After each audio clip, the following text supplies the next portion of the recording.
그럼 마가복음 3장 31절에 35절 있는 말씀입니다. 주님의 가족이라는 주제로 함께 나누겠습니다. 우리 다 함께 일어서실 수 있는 분들 일어서셔서 우리 31절에서 35절 교독하도록 할까요? 제가 먼저 첫 구절을 읽으면서 시작하겠습니다.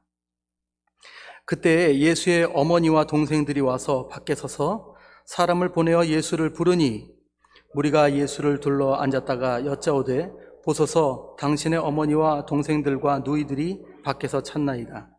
대답하시되 누가 내 어머니이며 동생들이냐 하시고 둘러앉은 자들을 보시며 이르시되 내 어머니와 내 동생들을 보라. 함께 읽겠습니다. 누구든지 하나님의 뜻대로 행하는 자가 내 형제요 자매요 어머니니라. 아멘. 네, 우리 자리에 앉으시겠습니다. 자, 여러분 마가복음 손으로 이렇게 직접 쓰시면서 느끼신 게 뭐가 있으십니까?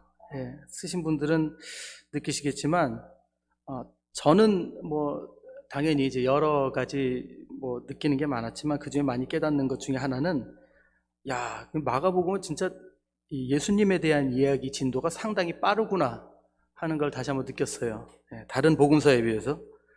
근데 사실 재밌게도 그럴 수밖에 없는 이유가 있는 게 여러분들 아시는 분들은 아시겠지만 마가복음이요, 그 네 복음서, 그러니까 마태, 마가, 누가, 요한 요 네 개 중에 제일 먼저 기록된 게 마가복음이에요. 예, 그래서 내용이 그리 많진 않은데 사실 이게 이제 가장 먼저 기록이 된 거죠. 그러니까 이 말은 무슨 얘기냐면 다른 복음서들, 마태복음, 누가복음, 요한복음은 그 기록될 때 이 마가복음이 참고가 됐다는 거예요. 참고가 돼서. 그래서 사실은 이야기의 핵심에 살이 더 많이 붙어 있는 거는 마태복음, 누가복음, 요한복음이 더 살이 더 많이 붙어 있죠. 그래서 마가복음에는 뼈대가 더 이렇게 많이 있습니다. 뼈대만 이렇게 있는 것이 사실이에요. 그래서 오늘 저희가 이제 마가복음을 조금 들어가기에 앞서서 좀 공부를 좀 하고 들어갈게요. 근데 마가복음을 그 헬라어로는 카타마르콩이라고 합니다. 카타마르콩. 근데 카타마르콩이라는 뜻은 별건 아니고 마가에 의한 이런 뜻이에요. 마가에 의해 쓰여졌다. 근데 전체 주제를 보면 마가복음의 전체 주제를 보면은 그게 이제 종 되신 예수 그리스도의 책이다 이렇게 볼 수 있어요. 예수 그리스도, 종 되신 예수 그리스도 이렇게 볼 수 있습니다. 그래서 전적으로 하나님의 아들 예수 그리스도 그분의 봉사하심, 희생하심 이런 것들을 많이 다루고 있죠. 그래서 예수 그리스도의 그 중보 사역에 이렇게 강점을 많이 둔 책이 바로 마가복음입니다. 마가복음의 특징은 우선 예수님의 교훈이 그렇게 많이 들어가 있지 않아요. 예를 들면 저희가 지난주에 얘기했던 산상의 수훈 같은 것들이 없어요. 산상수훈 같은 게 없고, 그리고 이렇게 유대인들에 대한 이런 정죄, 바리새인 정죄 이런 게 많지 않아요. 당연히 그 사건들은 기록되어 있지만 그렇게 중심으로 보지 않아요. 그 대신 예수님께서 말씀하신 것보다 행하신 것들에 더 많이 집중하는 책이 마가복음입니다. 근데 그 이유가 뭐냐면 이 마가복음이 유대인들을 위해서 쓰여지지 않았어요. 그래서 예수님의 탄생이라든지 예수님의 족보라든지 이런 게 없어요. 왜냐하면 별로 의미가 없기 때문에. 그러니까 누굴 위해 쓰여지냐면 로마 이방인들, 그리스도인 그 사람들한테 쓰여졌어요. 그래서 예수님이 메시아다, 예수님은 하나님의 종으로 오신 하나님의 아들이다 라는 것을 강조하기 위해서 예수님이 하신 일들, 기적들 이런 것들을 굉장히 많이 다루고 있는 책이라고 할 수 있죠. 그래서 예수 그리스도의 복음의 시작이라 라고 하면서 책을 시작해요. 족보를 시작하지 않고.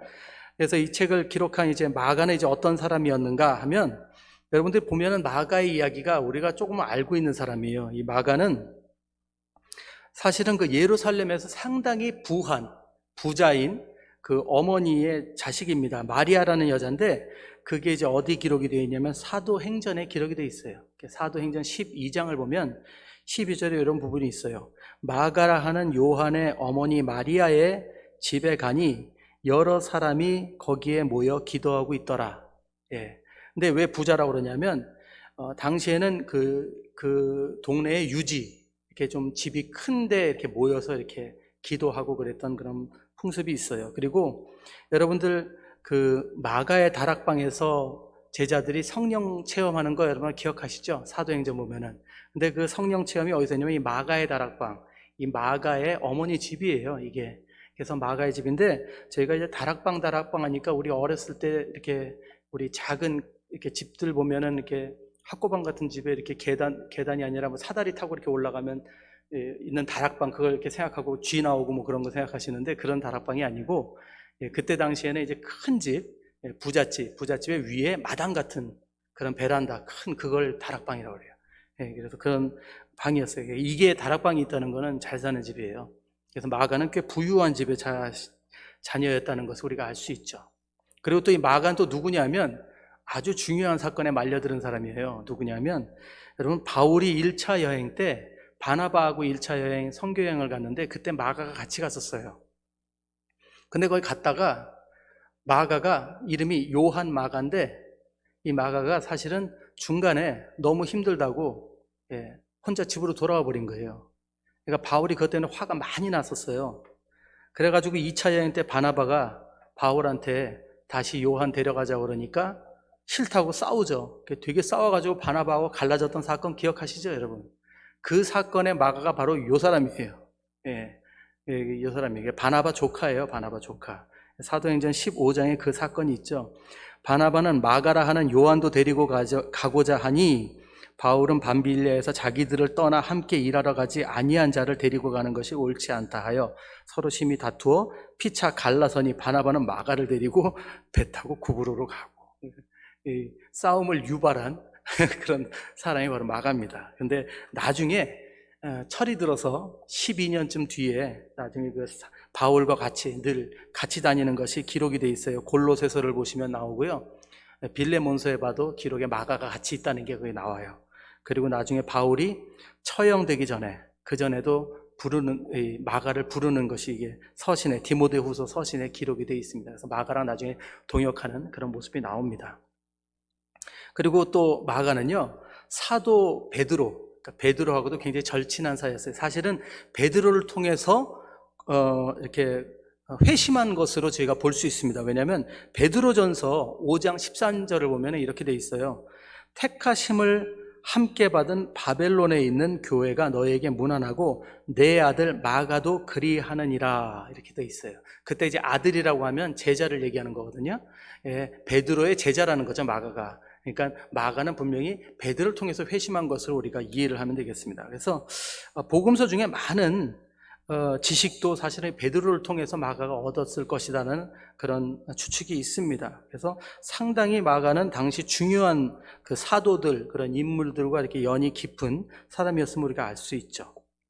그러면 이 마가복음을 기록한 목적은 무엇이었나 하면 마가복음은요, 그때 당시 그 초대교회가 굉장히 핍박을 받고 있었습니다. 특히 로마에 있는 그 이방인들 교회에서는 그 굉장히 그때 그 네로가 그 불을 지르고 그 사건 아시죠? 네로가 그 로마에 불 질러가지고 엄청난 많은 피해가 있었는데 그걸 다 크리스찬들이 그랬다고, 그리스도인들이 그랬다고 그래가지고 그때 굉장히 핍박을 받을 때인데 그때 그 로마인 그 교인들에게 힘을 주기 위해서 기록한 책이 바로 마가복음이라고 그래요. 그래서 마가복음 그 8장에서 10장에 보면은 굉장히 강조하고 있는 얘기가 이거예요. 그리스도를 따르는 제자가 된 자의 자격은 무엇보다도 자기 부정과 십자가를 지는 일이다를 굉장히 강조하는 게 8장에서부터 10장에 계속 강조하고 있습니다.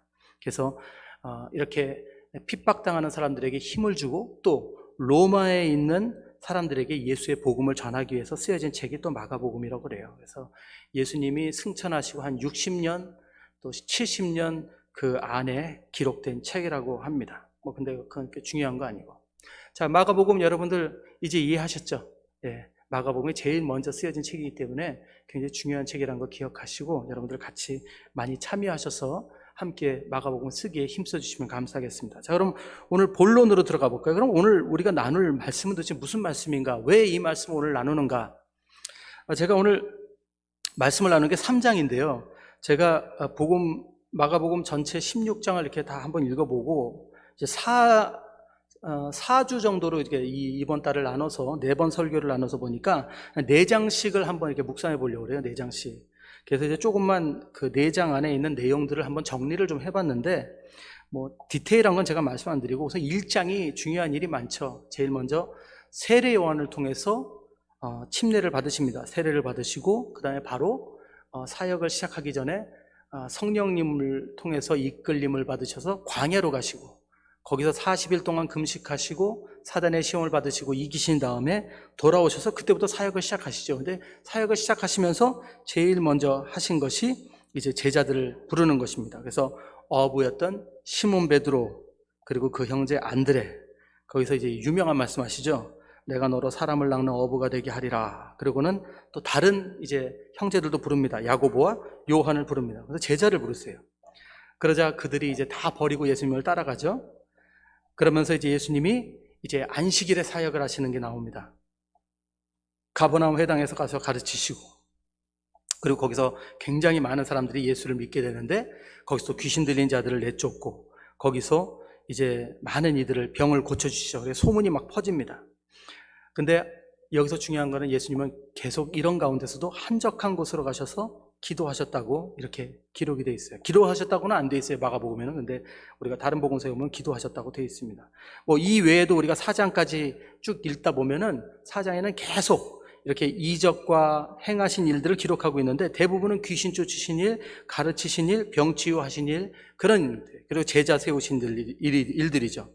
근데 여기서 주목할 거는 뭐냐면, 예수님께서 이적을 행하시면서 먼저는 자신의 신분을 알리지 말아라. 아직은 본인의 그 메시아 사역에 대해서 사람들이 알기를 원하시지 않으셨어요. 그래서 그걸 알리지 말라고 하셨던 그런 사건들이 있고, 그 다음에 이제 다른 사건들은 유대인들이 이 안식일을 지키지 않는다 해가지고 계속 안식일에 이적을 행하는 거 가지고 시비를 걸고 이렇게 미움을 받으셨죠. 그래서 또 요한이 요한의 제자들이 또 금식할 때 금식하지 않는다고 또 뭐라고 그러고, 그러자 금식하는 것에 대해서 분명히 이렇게 말씀하시죠.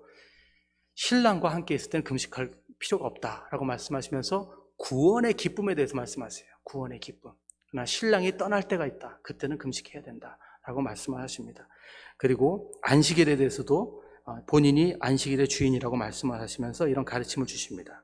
결국 바리새인들이 예수님에 대해서 해코지하려고 귀신의 힘을 빌어서 이적을 행한다고 모욕적인 말을 하시자 굉장히 중요한 사건이 일어나죠. 성령 모독죄, 거기에 대해서 그때 말씀하시는 거예요. 거기에 대해서 말씀하시는 거예요. 그리고는 4장에는 이제 씨 뿌리는 자에 대한 비유가 있고, 또 폭풍우를 잔잔하게 하신 그 사건들이 있습니다. 이게 4장까지의 내용이에요. 이렇게 예수님의 많은 이적과 이렇게 복음 전하심, 이렇게 사역으로 가르치심, 뭐 이런 것들을 이렇게 보면서 저희가 볼 수 있는 거는 이 안에서 안식일의 주인이신 예수님, 그리고 우리의 신랑 되신 예수님, 참 이게 위로가 됩니다. 신랑 되신 예수님, 그리고 성령으로 사역하신 예수님 볼 수 있어요. 늘 기도하시고. 근데 여기서 중요한 것은 하나님의 종으로 사역하시는 예수님이면서, 그러면서 우리 사람을, 우리 생명을 존귀히 여기시는 예수님이라는 걸 우리가 볼 수 있죠. 이게 저는 마가복음에서 제일 중요하다고 생각해요.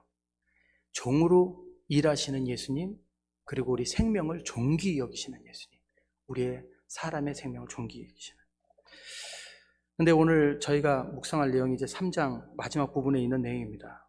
근데 오늘 말씀에는 좀 우리가 어떻게 보면 좀 이건 좀 이상한데 예수님 왜 이렇게 행동하시지 하는 부분이 있어요. 이게 뭐냐면 예수님의 친숙들, 그러니까 가족인데 좀 넓은 범위의 그 이야기죠. 친숙들이 찾아왔는데, 예수님을 찾아왔는데 거기서 예수님께서 누가 내 가족이냐?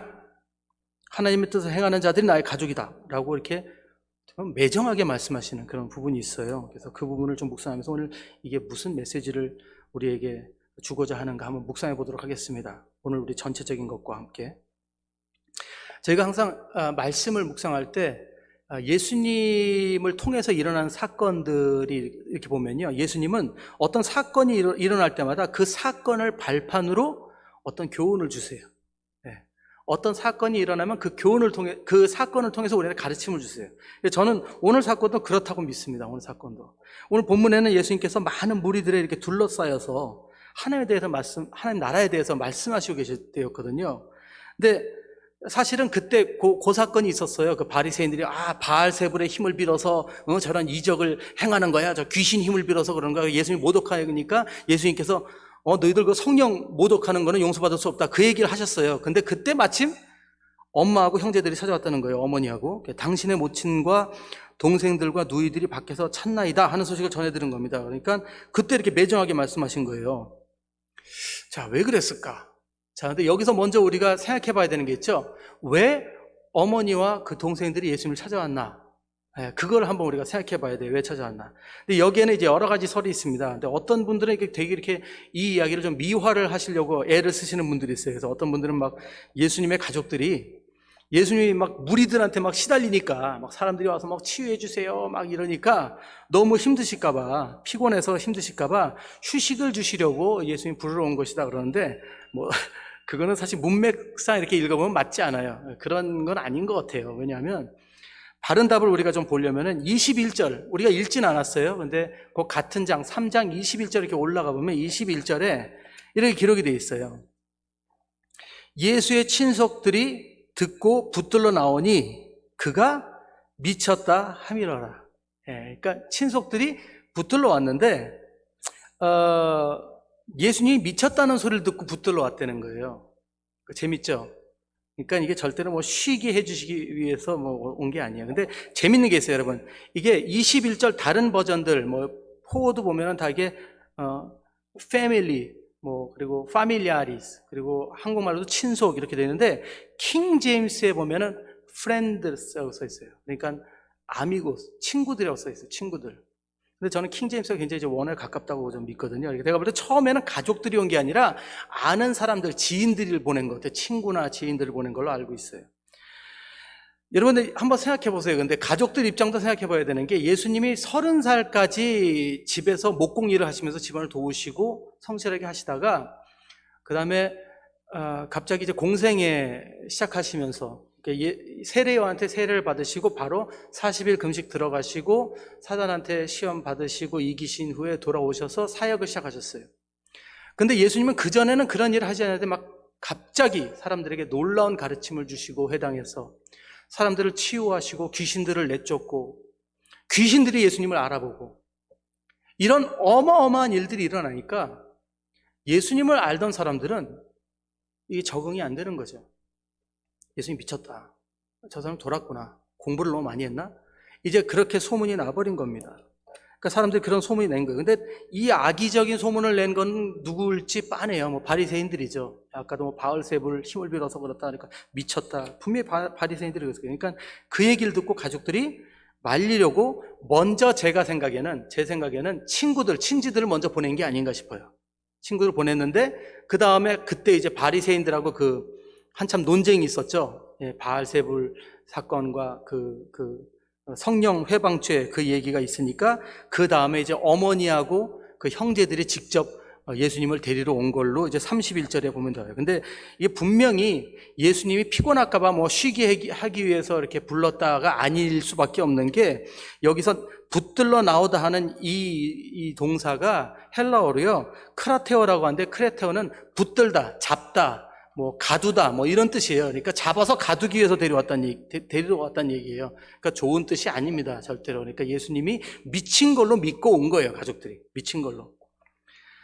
그래서 결국에는 나중에 이제 못 데리고 오니까 어머니하고 친구들이 왔는데 그래서 그걸 갖다가 이제 연결을 해서 읽으면 될 것 같습니다. 그래서 연결을 해서 읽으면 결국에는 예수의 친속들이 붙들러 나오니 이는 그가 미쳤다 함이러라. 그래서 예수의 모친과 동생들이 와서 밖에서 사람을 보내어 예수를 부르니 이렇게 이해해도 괜찮습니다.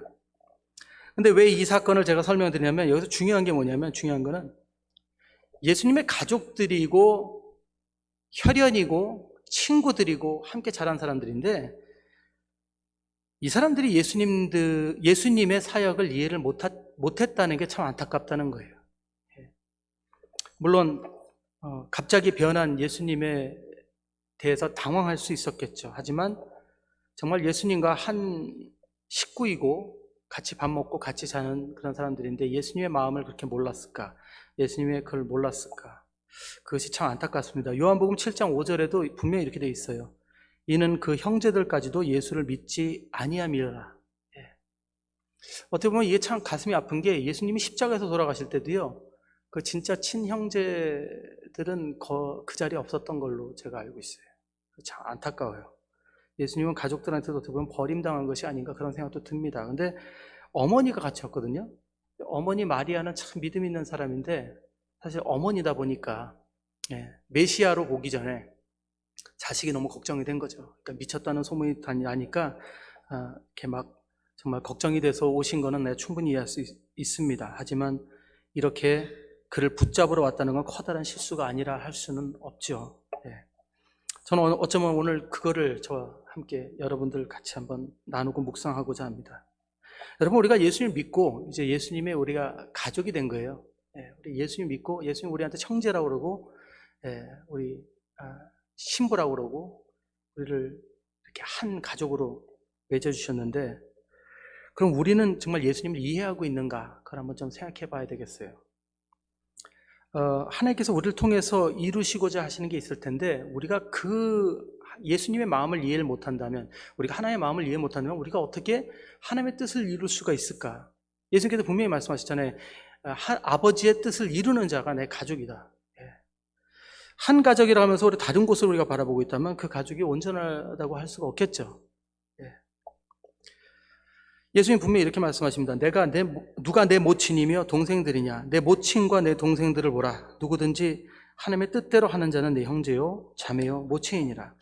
이 말씀은 예수님께서 밖으로 나가지 않으셨어요. 그 안에서 정가를 들으시고 바로 대답하신 거라 할 수 있습니다. 근데 이 말씀이 무슨 뜻인가? 자, 우리가 좀 매정하다고 생각할 수 있어요. 그러면 뭐 자기 가족들을 내치시는 건가? 예수님? 아마 뭐 가족도 버려야 된다 그러니까 내치신 건가? 아니요, 그렇게 이해하면 안 돼요. 예수님은 자기 혈육을 갖다가 부인하시는 게 아니에요. 근데 신앙적인 차원에서, 영적인 차원에서 훨씬 더 이 가족이라는 그 영역을 확장하시고 계시는 겁니다. 그분들도 나의 가족이지만 누가 나의 가족인가? 아버지의 뜻을 행하는 자는 다 나의 가족이다. 나의 혈연만 가족이 아니라 아버지의 뜻을 행하는 모든 자들이 나의 형제요, 나의 누이요, 나의 어머니다. 이렇게 말씀하시는 겁니다. 매정한 말씀이 아니고 그것을 더 확장해서 가족을 더 범위를 넓혀주시는 그런 말씀이라는 것이죠. 왜냐하면 예수님은 세상의 많은 이들의 죄를 용서해 주시기 위해서 그 구원의 은혜를 베푸시기 위해서 이 세상에 오셨잖아요. 그래서 하나님은 예수님을 보내시면서 사람의 아들로 우리가 예수님 오셨기 때문에 그 혈연을 부인할 수는 없지만 친속관계가 있지만 거기서 그분이 거기에 묶여서 사실 수 있는 분이 아니에요. 그분의 가족의 의미는 더 확장돼서 우리 모두에게까지 지금까지 이제 온 거라고 우리가 믿으면 됩니다. 그래서 하나님의 뜻대로 하는 자죠. 그럼 이 하나님의 뜻대로 하는 자는 누군가? 하나님의 뜻대로 하는 자. 그래서 여러분들 그럼 율법을 다 지켜야 됩니까? 예수님이 하던 거 우리가 다 해야 됩니까? 그거보다 우리가 요한복음 6장 40절에 보면 굉장히 중요한 얘기가 있어요. 요한복음 6장 40절 뭐라고 되어 있냐면 내 아버지의 뜻은 아들을 보고 믿는 자마다 영생을 얻는 이것이니라 이렇게 되어 있어요. 아버지 뜻이 뭐라고요? 아들을 보고, 아들이 누구예요? 예수님을 보고 믿는 자마다 영생을 얻는 이것이라. 아버지의 뜻이 뭐예요? 예수 그리스도를 믿고 구원받는 거라는 거예요. 아멘입니까? 예, 그게 아버지의 뜻이에요. 예수 그리스도를 바라고 예수 그리스도 앞에 나가고 예수 그리스도를 찾고 예수 그리스도를 신뢰하고 살면서 믿고 구원받은 자들, 그들이 바로 하나님 아버지의 뜻대로 하는 자들이라는 거예요. 이해하시겠죠? 그것이 바로 하나님 우리에게 원하시는 겁니다. 그들이 바로 하나님의 가족이라는 거예요. 예수님의 가족이라는 거예요. 어머니가 찾아오셨는데 그래도 어떻게 저렇게 말씀할 수 있어요? 이렇게 말씀할 수도 있는데, 여러분, 예수님은요 자신의 친속들도 챙기셨고 그리고 모든 사람들도 사랑하셨다는 걸 볼 수 있어요. 그 증거가 어디냐면, 여러분, 예수님께서 십자가에 매달리셨을 때 기억하시죠? 예수님께서 십자가에 매달리셨을 때, 그때 예수님께서 매달리셔서 돌아가시면서 제일 걱정했던 게 뭐예요? 사람들 용서해달라고 하셨죠? 두 번째 어떻게 하셨죠? 자기 어머니를 걱정했어요. 자기 어머니를. 요한복음 19장을 보면은 26절, 27절 이렇게 되어 있어요. 예수께서 자기의 어머니와 사랑하시는 제자가 곁에 서 있는 것을 보시고 자기 어머니께 말씀하시되 여자여 보소서 아들이니이다 하시고, 또 그 제자에게 이르시되 보라 내 어머니라 하신데 그때부터 그 제자가 자기 집에 모시니라. 얼마나 아름답습니까? 자기 친속 혈연이 어머니를 걱정해서 맡기는 거예요. 근데 참 재밌잖아요. 여기 두 가지를 다 보여주세요. 첫째 뭐죠? 친속 혈연 어머니를 사랑하는 마음, 그죠? 그 두 번째 뭐예요? 사실 친누나 친형이 좀 없잖아요. 여기 어머니를 맡을 사람들이. 그러니까 누구한테 맡겨요? 영적인 형제. 그 확장된 가족에 속해 있는 요한에게 어머니를 친어머니처럼 맡기는 거예요. 이제 가족이니까. 여기서 두 가지를 다 보여주신 거죠. 이해하시겠죠?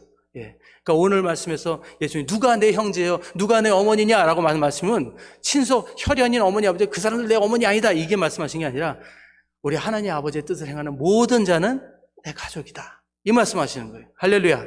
예, 그 말씀하시는 겁니다. 우리가 기뻐해야 되는 거예요.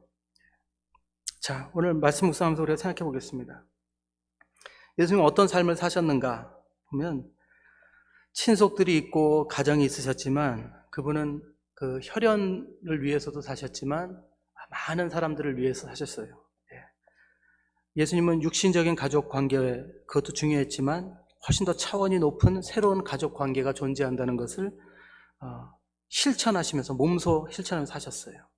제가 1장에서 4장까지 다시 한번 묵상하면서 예수님의 삶을 돌아봐도 그렇습니다.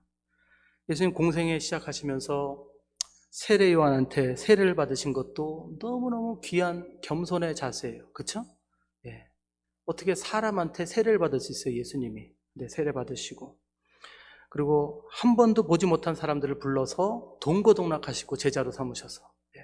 그리고 모르는 동네에 가서 사람들 치유해 주시고 귀신 내쫓으시고 그러면서 열심히 자기 자신을 종으로 드렸어요. 그러면서 사람들이 얽매는 그 율법적 안식일 규례에 대해서도 예수님은 사람이 더 중요하다고 말씀하시면서 생명이 더 중요하다고 사람이 먼저라고 말씀하시면서 사람을 위해 안식일이 있다고 이렇게 말씀해 주셨어요.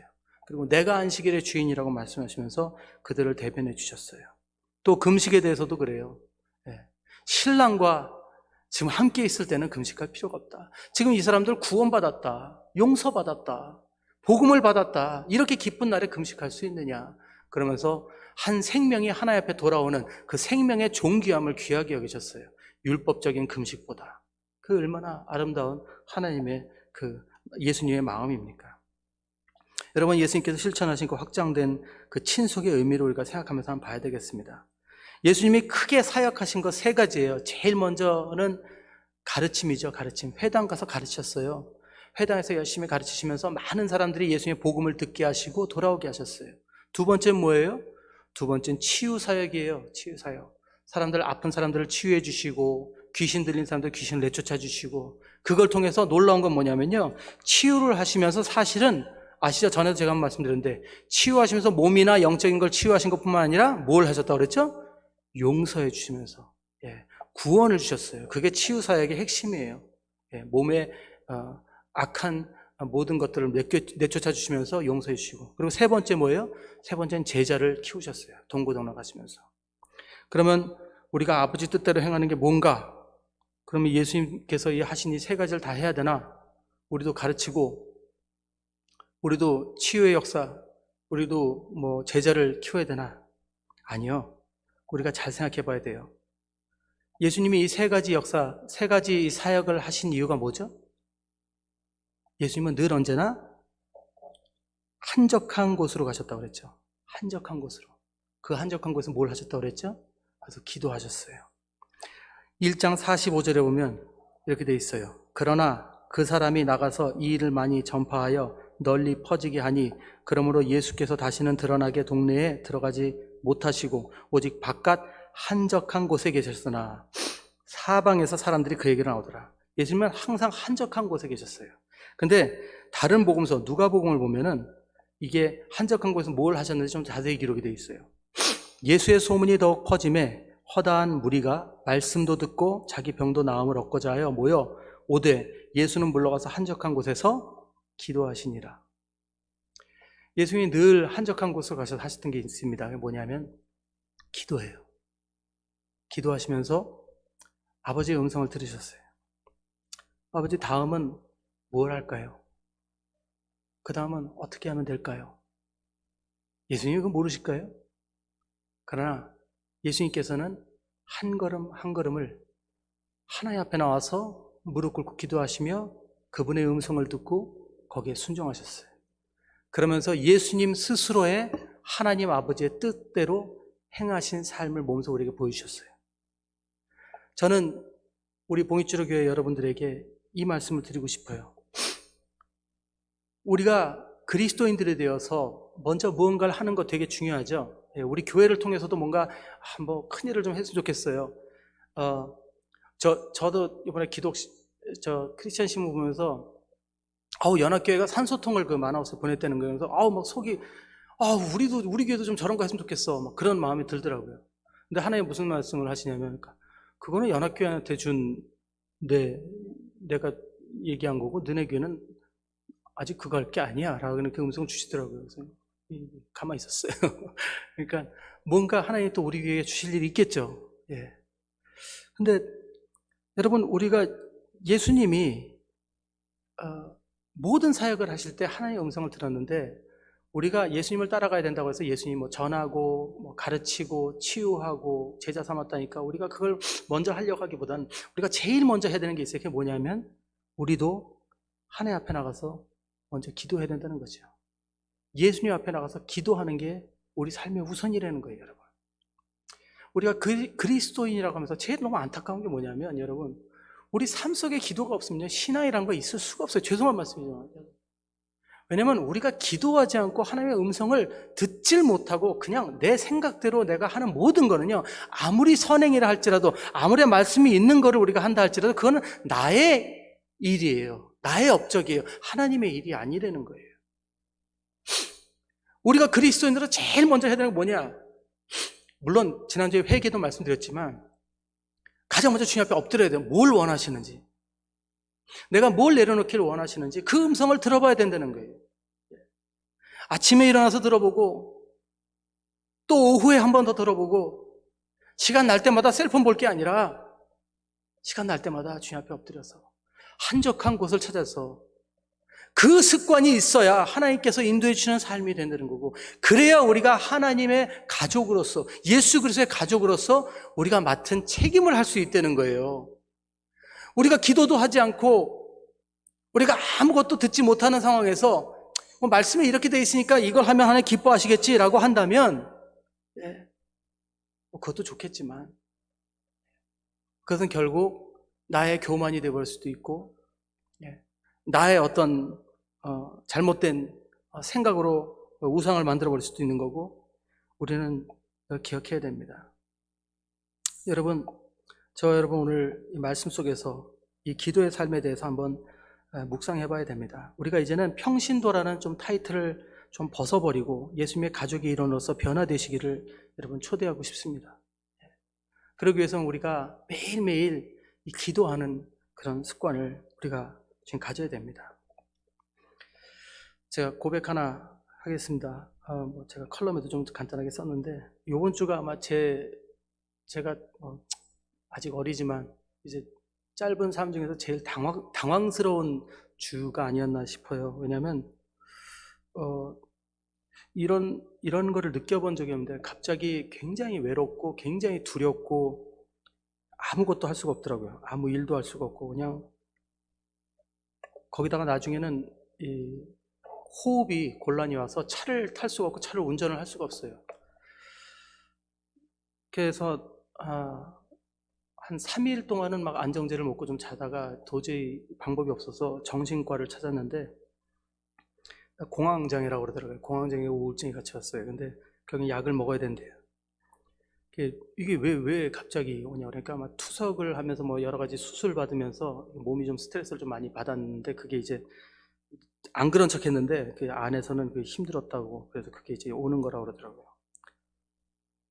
근데 그걸 말씀드리려고 그런 게 아니라, 여러분이 간절해지면서 제가 이번 주에 제일 많이 기도했던 것 같아요. 너무너무 기도 많이 했어요. 주님, 이것 좀 가져가 주세요. 주님, 너무 힘들어요, 주님. 근데 처음에는 가져가 주세요 했죠. 근데 나중에는 그냥 자동적으로 어떤 기도는, 주님 잘못했어요. 제가 너무 잘못했어요. 근데 계속 보여주신 거예요. 저의 잘못, 제가 회개할 것도 있는데, 여러분, 끝도 없어요. 제가 그렇게 잘못이 많은지 몰랐어요. 근데 문제는 제가 주님 앞에 회개하고 또 회개하는 걸로 끝나는 게 아니라, 제가 직접 사람과 사람이 해결해야 되는 것들도 있어요. 내가 주님께 약속해요. 주님, 제가 살면서 하나하나 정말 약속합니다. 다 제가 관계도 회복하고요, 제가 사과하고 제가 가서 용서 빌고 제가 이것들을 해결하겠습니다. 지금 용서해 주십시오. 그래서 주님 앞에 회개해요. 근데요, 정말 제가 여러분 이 얘기를 드리는 게 뭐 아프니까 기도했다 그 얘기를 드리는 게, 여러분 얼마나 하나님께서 제 마음을 위로해 주시고 얼마나 이번 주에 저를 강하게 임하셔서 저를 함께 해주시는지, 정말 이런 주가 없었습니다. 너무너무 행복한 한 주였어요. 예. 이렇게 몸이 아프고 힘들고, 지금도요, 지금 여러분 솔직히 그냥 약 먹고 있었어요. 오늘 2개 먹었어요. 혹시라도 공항 올까봐. 양복만 입으면 이게 숨이 막히는 거예요. 지난주에도 왔었는데 다행히 넘어갔는데. 여러분, 그런데도 하나님께서 저를 만나주시는 거예요. 무릎 꿇을 때마다 주시는 그 은혜는요, 여러분 세상에 줄 수 있는 기쁨과 비할 수 없습니다. 여러분 그거 한번 맛보고 싶지 않으세요? 그거 한번 경험해보고 싶지 않으세요? 몸이 아프신 분 있습니까? 제가 여러분 아까 몇몇 분하고 말씀 나누니까 아프신 분도 있더라고요. 여러분 주님 앞에 엎드리세요. 예. 다 내려놓고 주님 앞에 엎드려. 주님, 정말 한적한 곳에 가셔서 주님 앞에 하나 내려놓으십시오. 예. 주님께서 들려주시는 음성 들으세요. 거기에 해답이 있어요. 예. 거기에 우리가 다음 단계 나가야 될 그 답이 있습니다. 우리가 그것을 가지고 하루하루 사는 게 그게 신앙인이고 그게 예수 그리스도의 가족인 거예요. 믿으시기 바랍니다. 그때 하나님께서 우리를 통해 역사하실 거예요. 그때부터 우리 손으로 하는 모든 것들이 축복이 될 겁니다. 그때부터 우리가 일하는 것들에 기적들이 일어날 거예요. 예. 기도할 때 그때 역사가 일어납니다. 봉익치료교회 힘들었죠? 예. 이번 주에 여기 이제 오토바이 세우고 이렇게 일하러 왔는데, 저기 젤라돌인데 아마 여기 근처에서 오래 일했나 봐요. 자기가 35년 전에 이 교회 지을 때 여기 있었대. 예? 그래서 이 교회가 그냥 얼마나 영광이 있었고 사람들이 많은데 뭐 그런 얘기를 하더라고요. 그래서 뭐 지금 뭐 사람이 없고 그러더니까. 그랬어요. 괜찮아. 괜찮아. 괜찮아. 하나님이 다 지켜주실 거예요. 그러니까 그럴까? 그래서 그럼 들어왔어요. 괜찮아요. 사람 많은 거 중요하지 않아요. 기도하는 사람이 있느냐가 중요한 거예요. 하나님 앞에 기도하는 사람이 있느냐가 중요한 거예요. 아멘입니까? 예. 여러분들 우리 안수 집사님들 기도하셔야 됩니다. 예. 걱정하지 마세요. 아프신 분들 기도하세요, 여러분. 예. 괜찮아요. 치유 안 해주셔도 괜찮아요. 여러분, 저는요, 치유 받는 게 목적이 아니에요. 하나님 만나면요, 나 지금 죽어도 행복해요. 예. 하나님의 음성 듣고 죽으면 너무 행복해요. 예. 하나님의 뜻을 알고 죽으면 난 너무 행복해요. 여러분, 하나님이 함께 계시는데 두려울 게 없더라고요. 예. 두려움이 사라지고 있습니다. 두려움 사라질지어다. 예. 여러분들 안에 있는 모든 병마, 모든 악한 것들, 모든 아픈 것들 예수 그리스도의 이름으로 치유될지어다. 예. 여러분들 주님 앞에 무릎 꿇으십시오. 주님 앞에 무릎 꿇으면 다 해결될 줄 믿습니다. 여러분, 그래서 예수 그리스도의 가족으로 다시 거듭나시는 저와 모든 봉익치료 성도 여러분들 되실 줄 믿습니다. 아멘. 우리 함께 기도할까요? 우리 다 같이 잠깐 우리 일어나셔서 우리 함께 통성으로 기도하겠습니다. 주님, 다시 한번 시작하기 원합니다. 내 삶에 기도의 삶이 다시 한번 살아나게 하여 주시옵소서. 주님 앞에 엎드리는 아버지 그 한적한 시간을 주님 앞에 내려놓게 하여 주시옵소서. 아버지, 내 삶이 변화되게 하시고 내 삶의 한 부분이 기도가 되게 하시고 주님이 내 삶에 들어오셔서 마음껏 역사하시고 마음껏 말씀하시고 그 음성 듣고 내가 내려놔야 될 것, 내가 회개해야 할 것, 내가 가야 할 길을 밝히 보여주시옵소서. 그 음성 듣고 가족으로서의 책임을 다할 수 있게 주님 붙들어 주시옵소서. 내 몸에 아픈 것들, 내 삶에 있는 모든 스트레스, 내 삶에 있는 모든 걱정과 근심들 주님 안에서 다 아버지 해결되길 원합니다. 주님, 먼저 내 자신이 주님 앞에 온전히 서기를 원하오니 주여 붙들어 주시옵소서. 함께 우리 기도하며 나가겠습니다. 기도드리겠습니다. 할렐루야. 주님 감사합니다. 아버지, 우리에게 기도하게 하심을 감사드리고 우리로 하여금 주님 앞에 나가게 하심을 감사드립니다.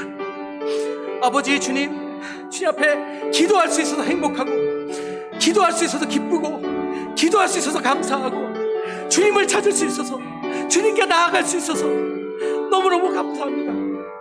아버지, 이렇게 죄 많고 부족한 종을 아버지 기억하시소.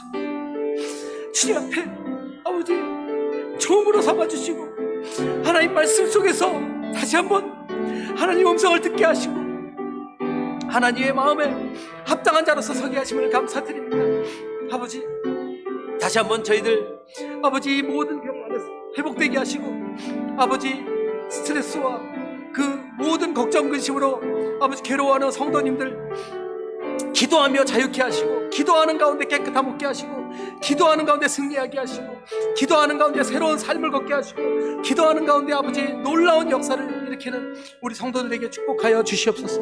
하나님께서 이 모든 것 위에 함께 하시며 주여 축복의 축복으로 기도 가운데 임하여 주시 믿습니다. 감사드리며 모든 말씀 주 예수 귀하신 이름으로 기도드립니다.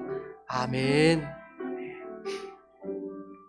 예, 우리 함께 일어서신 채로 찬양 드리겠습니다. 아무것도 두려워 말라. 우리 함께 새로운 찬양인데 우리 주님께 말씀 이 가사 생각하며 우리 올려드리겠습니다.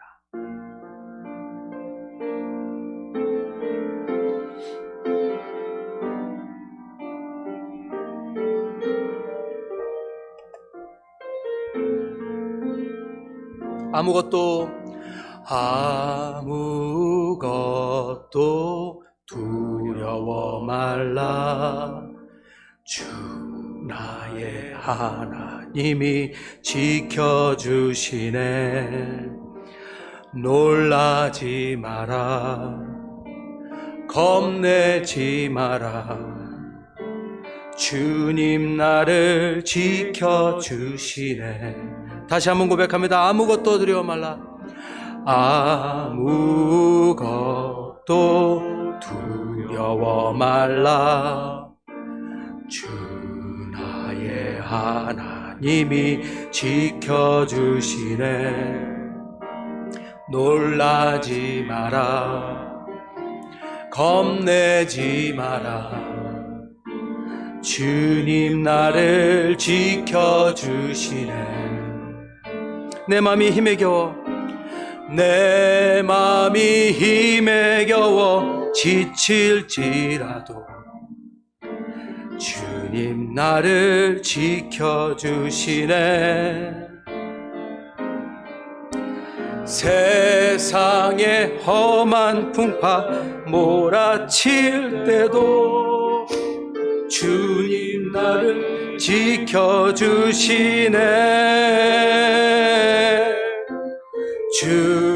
주님은 나의 산성,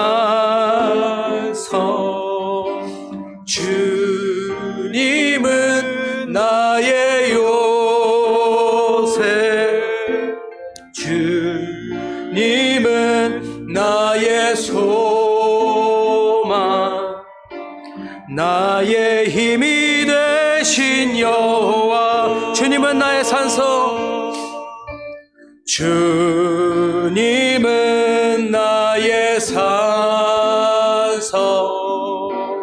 주님은 나의 요새, 주님은 나의 소망, 나의 힘이 되신 여호와. 나의 힘이 되신, 나의 힘이 되신 여호와. 아멘. 이제는 우리 주 예수 그리스도의 한량없는 은혜와 하나님 아버지의 크고 놀라우신 사랑하심과 성령님의 감화감당하심과 역사하심이 날마다 주님 앞에 무릎 꿇고 기도하며 주님의 임재를 찾는 모든 우리 성도인들 위해, 우리 봉익치료 교회 위에 지금부터 영원토록 함께 있을지어다. 아멘.